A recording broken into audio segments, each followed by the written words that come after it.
नहीं अग्निदेव नहीं, हम देवराज इंद्र के आदेश का पालन नहीं कर सकते।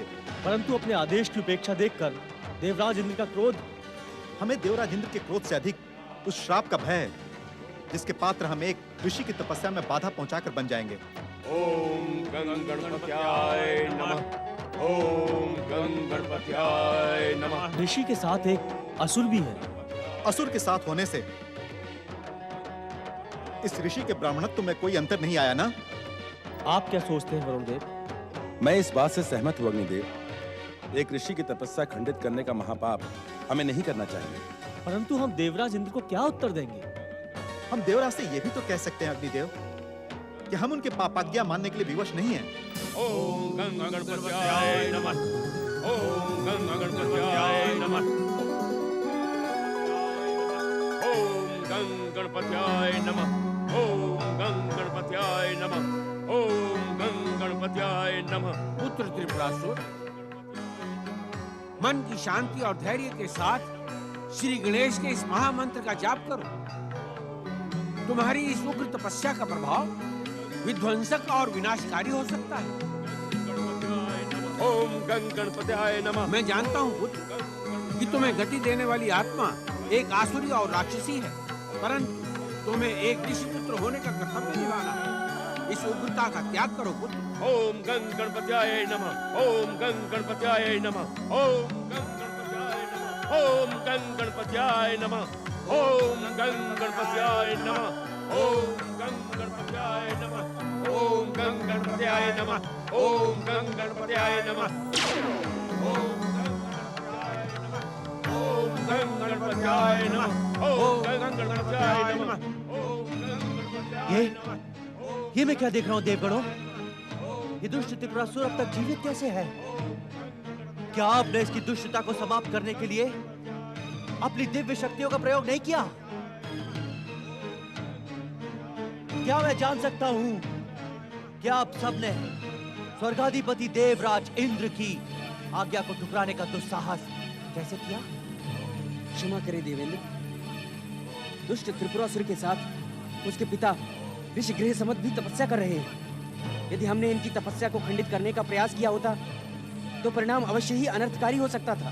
देवेंद्र ने आप सबको इन दुष्टों की तपस्या खंडित करने की आज्ञा दी थी, परिणाम पर विचार करने की नहीं। उग्र होने से पहले आपने इनकी तपस्या खंडित ना करके अवश्य ही परिणाम अनर्थकारी कर दिया है देवताओं। हम विवश थे देवराज। एक ऋषि की तपस्या खंडित करके हम भयानक पाप के भागी बन जाते।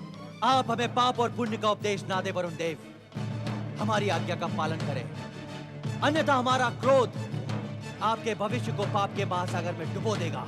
जो आज्ञा देवराज। वरुण देव, अपने भीषण जल का प्रहार करके इनकी तपस्या खंडित करें।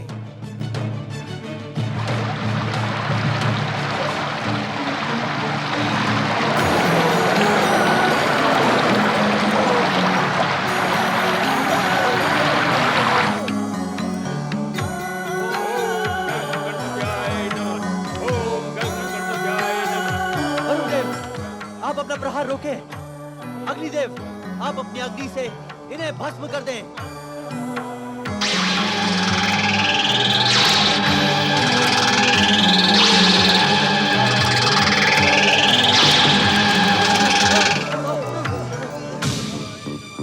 ओम गं गणपत्याय नमः। ओम गं गणपत्याय नमः। इस अनर्थकारी परिणाम का हमें पहले से ही अंदेशा था। देवराज, इस भयानक संकट और पाप से बचने के लिए हमें शीघ्र अदृश्य हो जाना चाहिए। अपना मूर्खता भरा परामर्श हमें ना दें। यदि हम इनकी तपस्या खंडित किए बिना यहाँ से अदृश्य हो गए तो इनकी तपस्या सफल हो जाएगी।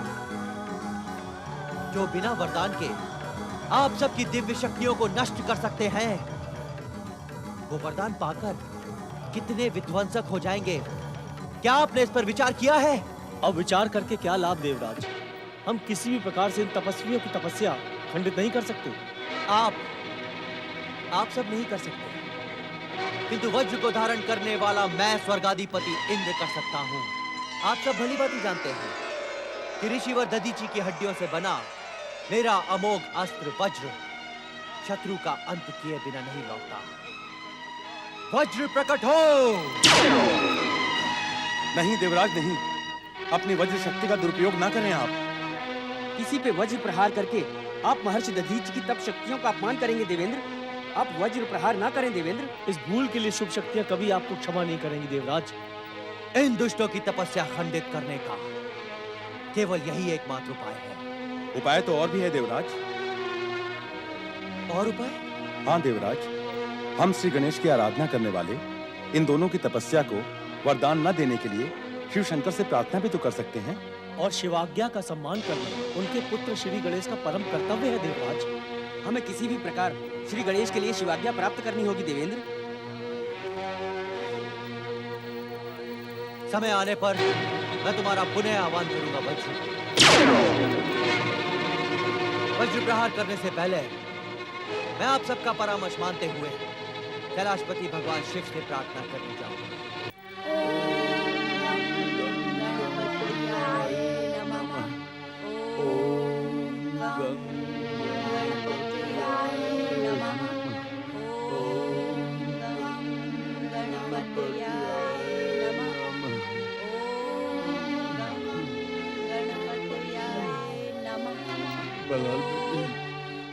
अब मुझसे बैठा नहीं जा रहा है, तू मुझे लेटा दे। अब मैं लेटे लेटे श्री गणेश के नाम का जाप करूंगा। पुत्र बल्लाल, तुम तो कह रहे थे कि गणेश महाराज प्रार्थना मात्र से प्रसन्न हो जाते हैं, लेकिन हमें आराधना करते कितना समय बीत गया। ना तो गणेश महाराज आए और ना ही तुम्हारे पिता की पीड़ा कम हुई। माई, गणपति ने मुझे स्वयं कहा था कि भक्त को अपनी भक्ति सिद्ध करने के लिए परीक्षा देनी पड़ती है। वे बाबू की परीक्षा ले रहे हैं, हमें धैर्य से इस परीक्षा में सफल होना है। तू सत्य कह रहा है बल्लाल, ये मेरे ही कुकर्मों का फल है। मैंने निर्दोष गांव वालों पर भयानक अत्याचार किए हैं। जिस कोड़े की मार की पीड़ा मैं सहन कर रहा हूँ, उसी कोड़े से मैंने न जाने कितने निर्दोष गांव वालों को उन्मत्त होकर पीटा है। मुझे क्षमा कर दो श्री गणेश, मुझे क्षमा कर दो, क्षमा कर दो। ओम गणपतये नमः। ओम गणपतये नमः। ओम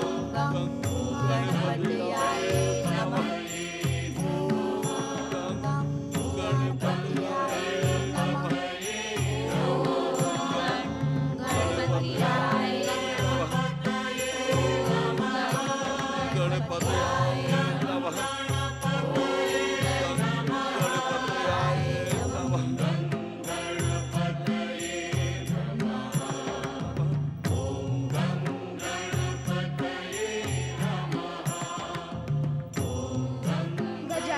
आराधना के ये स्वर मुझे पुकार रहे हैं।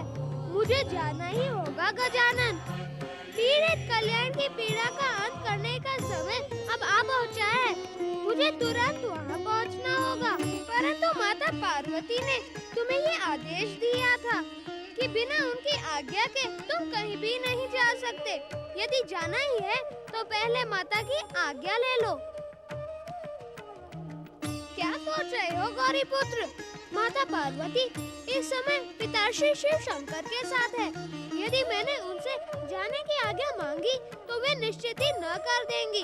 इससे तो उचित यह होगा कि मैं नहीं, माता के रोष को जगाना उचित नहीं है। हमें बार बार वही भूल नहीं करनी चाहिए जिससे माता को कष्ट पहुँचे। बिना माता की आज्ञा लिए तुम्हारा जाना अनुचित है। भक्त की पुकार का उत्तर न देना भी तो अनुचित है। पिताश्री के सामने माता से आज्ञा लेना संभव नहीं है। समझ में नहीं आता क्या किया जाए।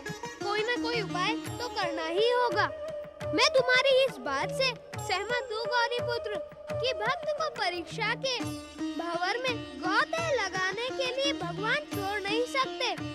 भक्त के मन में संदेह का जन्म सबसे शीघ्र होता है। यदि भगवान के प्रति संदेह जाग गया तो भक्त कहाँ जाएगा? यही तो मैं भी सोच रहा हूँ, परंतु कोई भी उपाय दिखाई नहीं पड़ता। क्यों ना हम परम देव श्री महागणेश से प्रार्थना?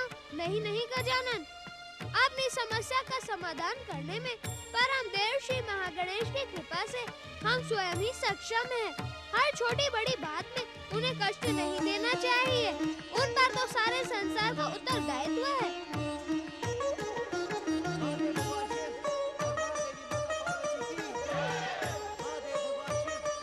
तुम यही रुको गजानन, मैं समाधि स्थल की ओर जाता हूँ। प्रतीत होता है कि देवराज इंद्र और देवगण महादेव शिव के सामने कोई प्रार्थना लेकर आए हैं।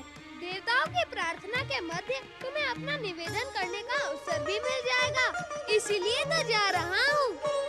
महादेव भगवान शिव और महादेवी माता पार्वती की। महादेव भगवान शिव और महादेवी माता पार्वती की।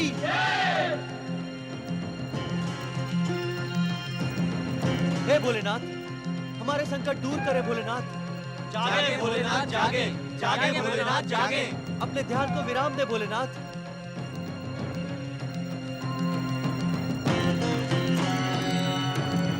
भगवान शिव की समाधि भंग करने की भूल ना करें देवराज, इसका परिणाम आपके हित में शुभ ना होगा।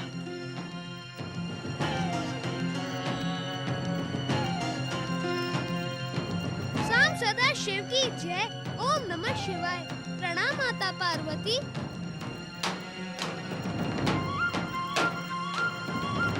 देवराज, जो निवेदन आप भगवान शिव से करना चाहते हैं वह आप माता पार्वती से भी कर सकते हैं, क्योंकि भगवान शिव की समाधि भंग होने में अनिश्चित समय लग सकता है और समय के साथ ही आपका संकट बढ़ भी सकता है।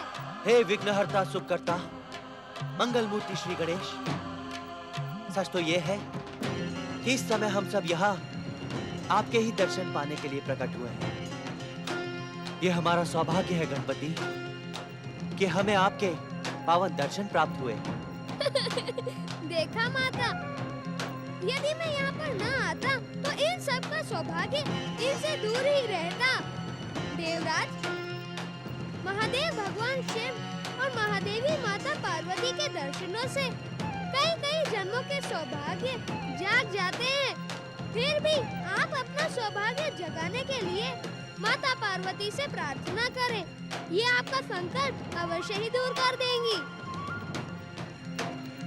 क्या बात है देवराज, आप अपने संकट के बाद मुझे बताने में संकोच क्यों कर रहे हैं? हे माता पार्वती, आप मंगल मूर्ति गौरी पुत्र श्री गणेश से कहें कि वो उस दुष्ट त्रिपुरासुर को वरदान ना दे। तपस्या का कर्तव्य निभाने वाले तपस्वी को दुष्ट कहने की भूल का ज्ञान आपको देवर्षि नारद पहले भी करवा चुके हैं ना? क्षमा करें मंगल मूर्ति, हमसे भूल हो गई। सच पूछा जाए देवराज, तो आपको त्रिपुरासुर के स्थान पर अपनी भूल के संकट का उपचार पूछना चाहिए। ये त्रिपुरासुर कौन है पुत्र गणेश? आश्चर्य है, आप ऋषि ग्रहसम्मत के पुत्र त्रिपुरासुर को नहीं जानती? माता, यदि आपने अपनी दिव्य दृष्टि का प्रयोग किया होता तो आपको पता चलता कि त्रिपुरासुर और ऋषि ग्रहसम्मत कितनी कठोर तपस्या कर रहे हैं। जितना पूछा जाए गौरी पुत्र उतना ही बताओ। एक ऋषि का पुत्र असुर कैसे हो सकता है? और यदि वो असुर होते हुए भी तुम्हें प्रसन्न करने के लिए तपस्या कर रहा है तो कहीं तुम उसे वरदान देने की तो नहीं सोच रहे हो?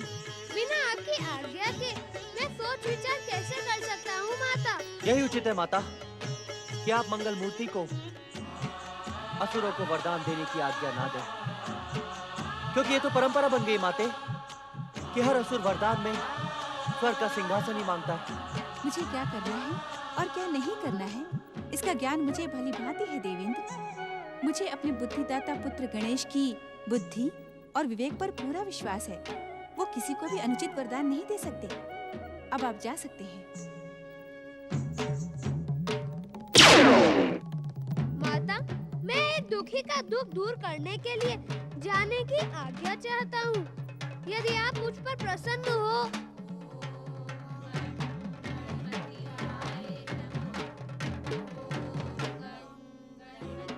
सुन रही हो हो माता। मेरे प्रिय भक्त बल्लाल का पिता कल्याण अपने ही हाथों से आहत हो चुका है। अब उसे उसकी भक्ति का प्रसाद देने से मुझे न रोके। मैं तुरंत ही कैलाश लौट आऊंगा। पहले वचन दो कि तुम ऋषि गृह समत के पुत्र असुर त्रिपुरासुर को वरदान नहीं दोगे। आपकी आज्ञा के विपरीत मैं कोई कार्य नहीं करूंगा माता, विश्वास करें। अपने वचन का ध्यान रखना। तुम केवल बल्लाल के पिता कल्याण का कल्याण करने जा रहे हो। अवश्य माता, प्रणाम। ओम नमः शिवाय। ओम महागणेशाय। देवी पार्वती, तुमने स्वार्थी देवराज इंद्र की बातों में आकर गौरी पुत्र को त्रिपुरासुर की तपस्या का वरदान देने से क्यों रोका? असुरों को वरदान देकर इस संसार को कभी भी शुभ परिणाम प्राप्त नहीं होता। उन्हें तो वरदान न देना ही उचित है। देवी पार्वती, आप असुर जाति के प्रति अन्याय कर रही हैं। आपका अन्याय इस समय केवल असुर जाति के साथ ही नहीं, एक तपस्वी के साथ भी है। अर्थात स्वामी? देवी, जो तपस्या और आराधना का कर्तव्य निभाता है, उसे वरदान देना विधि का निश्चित विधान है। अपने गणेश की बुद्धि और विवेक पर विश्वास रखो। वो जो कुछ भी करेगा, उसमें संसार का कल्याण ही होगा। इंद्रादी देवताओं की पुकार पर समाधि स्थल से गौरी पुत्र को तो अब तक लौट आना चाहिए था। कहीं ऐसा तो नहीं कि माता पार्वती की आज्ञा प्राप्त करके गौरी पुत्र मुझे बताए बिना ही।